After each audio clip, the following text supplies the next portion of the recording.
Non, je commence. On est très heureux que vous soyez là, que vous soyez restés pour cette conclusion. Et si je puis vous le dire, ça ne va pas être une surprise, on est très heureux de cette édition.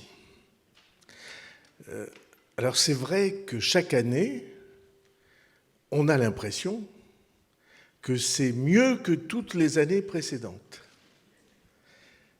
Mais cette année, moi, j'ai été frappé par un certain nombre d'éléments, de choses. D'abord, le monde, la présence, toutes les rencontres ont été, ou quasiment toutes, à guichet fermé. Et vous savez que, par exemple, pour la séance qu'on vient de vivre avec François Hesbourg, vous savez qu'il y avait une retransmission dans 2 autres salles. Donc, il y avait au total quelque chose comme 1 millier de personnes pour suivre 600 dans cette salle et puis les autres salles. Et c'était impressionnant de voir le hall, de voir... Ce matin, il y a une vidéo, peut-être on la mettra sur le site, il y avait 300 mètres de file d'attente avant l'ouverture des portes. On allait jusqu'au bout du boulevard des Pyrénées. Donc... oui, pas jusqu'au château. Oui. Parce que quelqu'un peut écrire, il a été un peu loin, Bayrou. Et c'était... mais si tu me cherches, je vais projeter les images. Et donc, c'était, de ce point de vue-là, de la présence, c'était formidable. Et puis, tu l'as évoqué, Philippe, tout à l'heure en présentant François Hesbourg. Il y avait quelque chose dans le climat cette année qui était encore différent des autres années. Alors j'essayais de réfléchir tout en écoutant les très remarquables interviews de Philippe Lapousterle et des autres. Mais Philippe, moi je le dis comme je le pense, c'est le meilleur intervieweur français. Et je ne connais pas grand monde qui ait été interviewé par lui qui puisse dire le contraire. Si vous avez envie d'applaudir, vous pouvez le faire à cet endroit-là.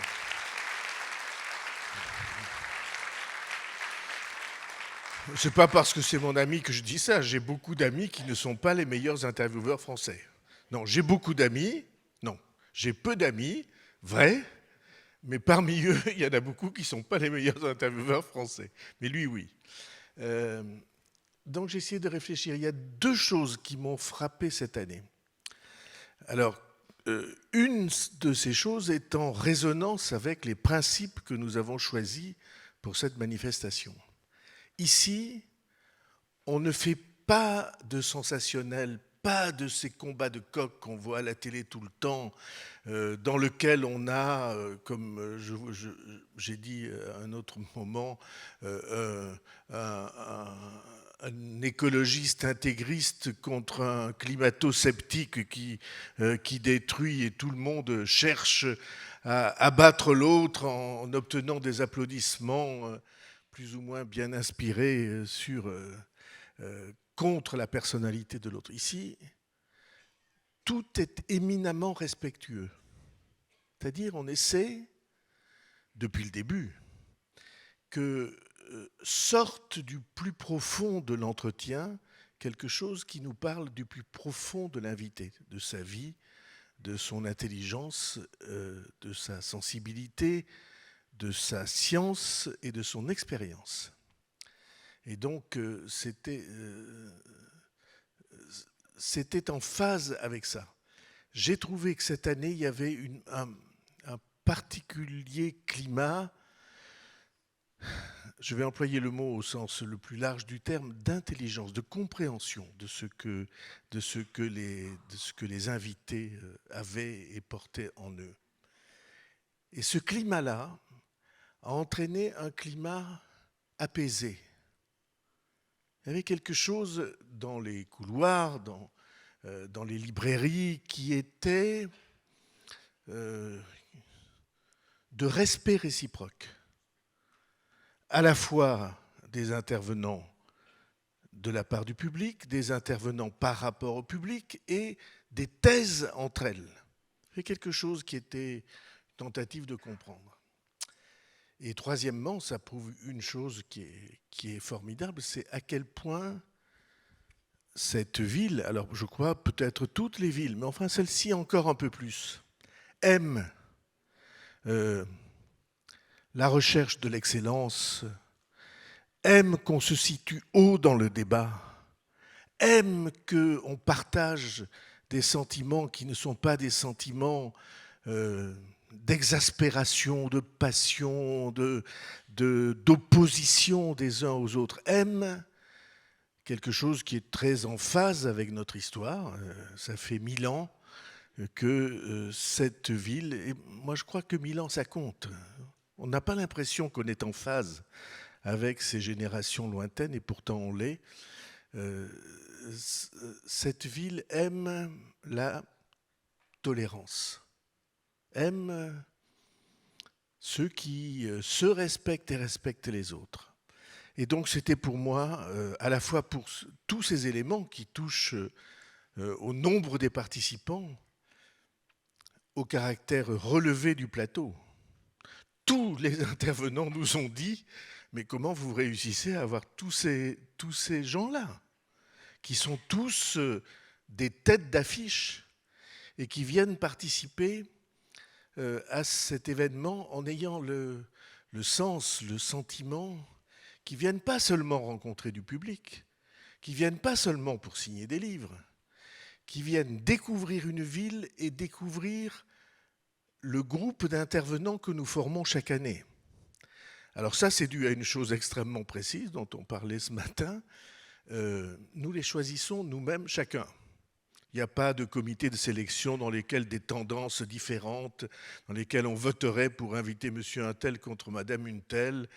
Nous faisons jouer notre empathie avec eux, la sympathie que nous avons pour chacun d'entre eux, et ils viennent, disons-le, je crois aussi pour cette raison-là. Voilà pourquoi c'était une édition, pour moi, incroyablement réussie. Et je n'ai rencontré personne dans les couloirs, ni parmi les journalistes, ni parmi les observateurs, ni parmi les intervenants, qui ne pensent ça, à quel point ces événements, les idées mènent le monde. Peut-être cette année, on en a parlé du titre encore plus que les autres années. Hein, c'est frappant. C'est la première fois qu'on fait allusion oui. souvent au titre. Ah oui, et ceux qui connaissaient l'Ukraine, ceux qui connaissaient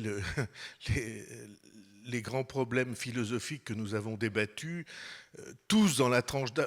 On a fait cette année de 90 ans à 24 ans. C'est pas si mal pour des rencontres de cet ordre. Voilà, donc c'était pour dire à quel point on était reconnaissant du climat que vous avez, de l'attention, du climat de réception et d'adhésion que vous avez contribué à mettre en place. Je vais faire les remerciements de tous ceux qui ont participé à cet événement. J'ai déjà dit ce que je pensais de Philippe Lapousterle. Je n'ai pas exprimé mon affection, mais vous la sentez. Les modérateurs autour de Philippe Lapousterle, et les modérateurs étaient très bons toute cette année. Je veux le dire parce que ils appartiennent pour beaucoup à la presse locale et ils ont été formidables. Vous avez applaudi Philippe Lapousterle, vous pouvez applaudir Véronique Ménard, Nicolas Rebière, Éric Belli, Bruno Robali, Ambre Tarin, Jean Marziou et Marie-Lila Vidal.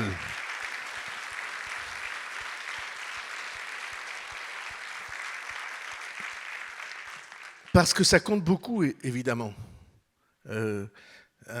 Des intervieweurs qui soient capables de faire surgir de la part des intervenants ce qu'ils ont de plus original et profond.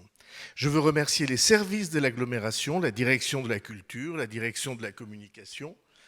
Je veux remercier les équipes des idées mènent le monde. Non, je regrette, je vérifie que rien n'a été oublié.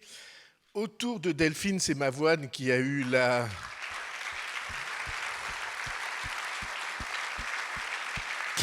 pudeur de ne pas se mettre sur ma liste. Où est-elle, Delphine? Delphine, viens nous voir un peu à la lumière.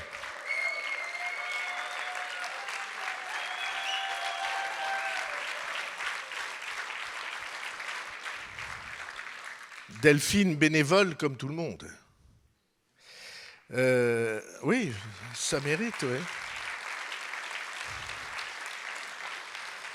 Et l'équipe des Idées mènent le monde, c'est 77 agents de la ville et de l'agglo, 35 jeunes étudiants et 18 techniciens pour l'ensemble du fonctionnement de ce palais.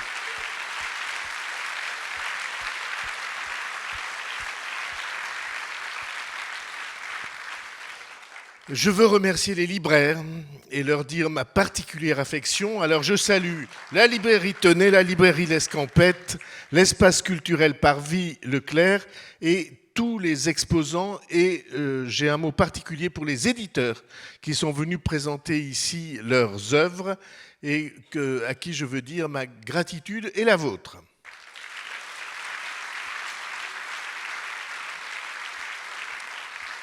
Je veux remercier l'Université de Pau et des Pays de l'Adour qui a organisé et animé 11 rencontres autour de cette manifestation. Je veux remercier particulièrement tous ceux qui ont permis la rencontre de 400 lycéens qui sont venus spécialement pour rencontrer Ahmed Andaloussi, qui sera, j'espère, champion olympique handisport. Je veux remercier la presse. J'ai chaque année l'occasion de dire à quel point nous avons de la chance d'avoir la presse locale que nous avons. Je veux le dire parce que personne ne le dit jamais. Il y a beaucoup de régions qui n'ont pas la qualité, l'exigence, le respect, l'enthousiasme que manifestent Pyrénées Presse, La République et l'Éclair, Sud-Ouest, France Bleu, Virgin Radio et France 3.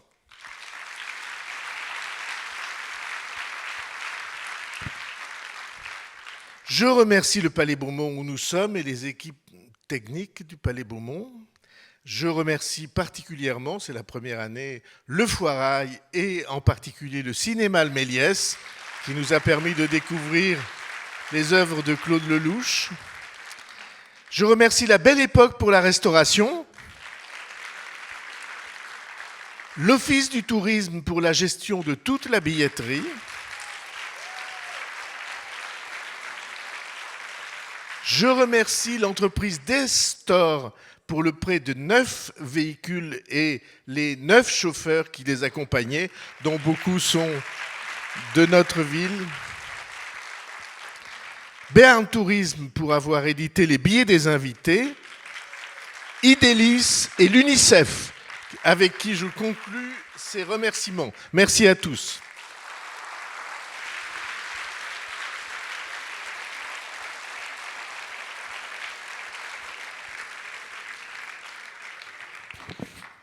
Bonsoir.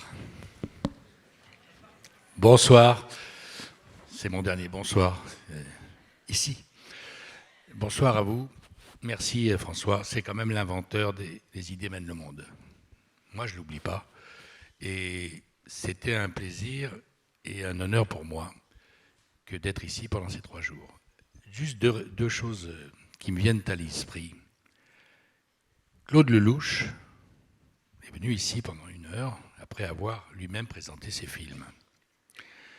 Comme il dit, j'ai connu toutes les phases de la vie. Tout. Eh bien, je vais vous dire, ce n'est pas un secret puisque je l'ai vu et que je ne suis pas interdit de le dire.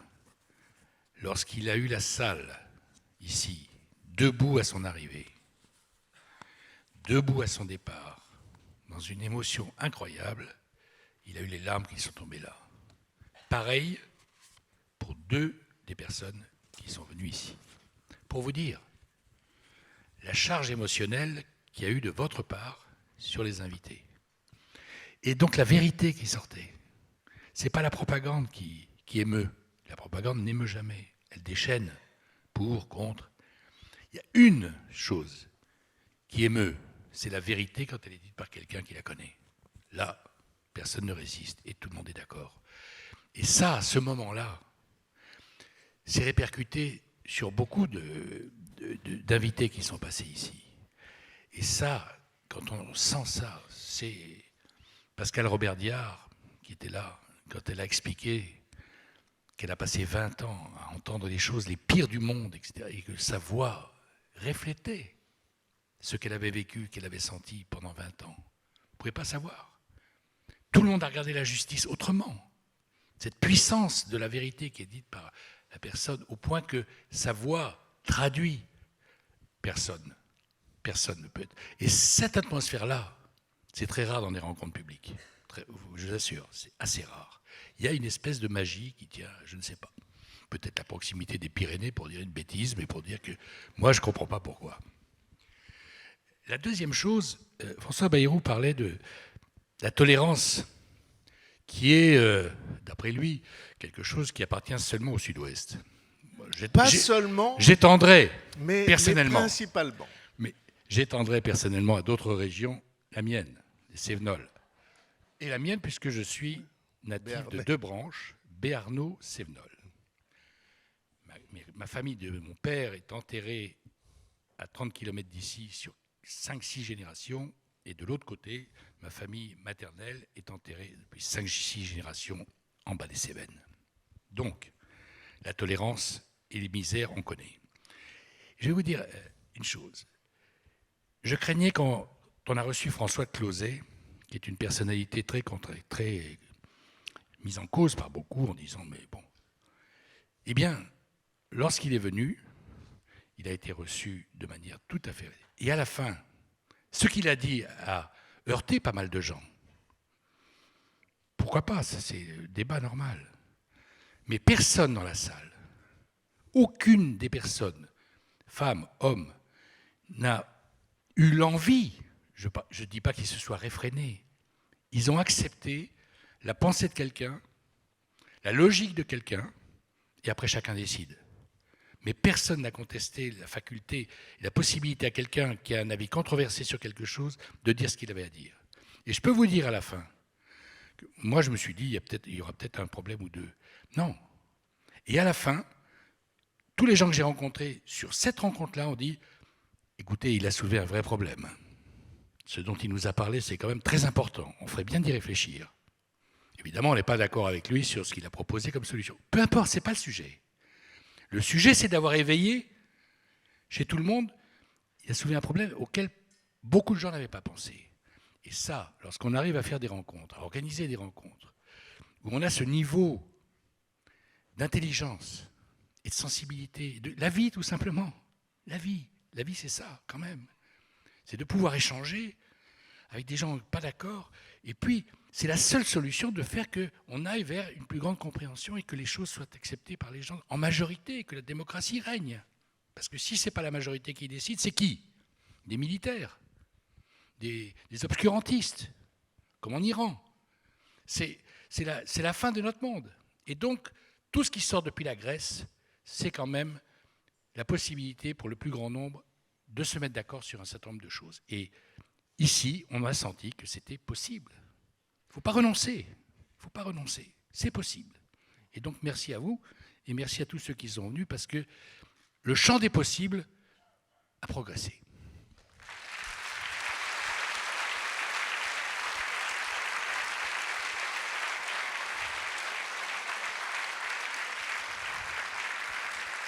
Je voudrais simplement... Alors, on a eu des messages de tous les intervenants, sans exception, tous aussi dithyrambiques. Mais je voudrais simplement vous lire, il ne m'a pas demandé de le faire et encore moins de ne pas le faire, autrement je ne l'aurais pas fait, le message de ce romancier de 24 ans, Nathan Devers, qui est venu avec Philippe nous montrer ce que pourraient être les univers différents, les métaverses et les multiverses, comme on dit en physique. Il m'a écrit ça en partant. Merci infiniment pour votre invitation, votre hospitalité et ces idées qui mènent le monde. Cet événement était vraiment rare, incomparable avec les salons habituels. Et l'histoire que vous m'avez racontée de cette région, le Béarn, berceau de la démocratie moderne, m'a vraiment intrigué. Et tous les intervenants, sans exception, je crois, ont exprimé la même gratitude, et c'est la gratitude à votre égard. Merci beaucoup. Bonne soirée.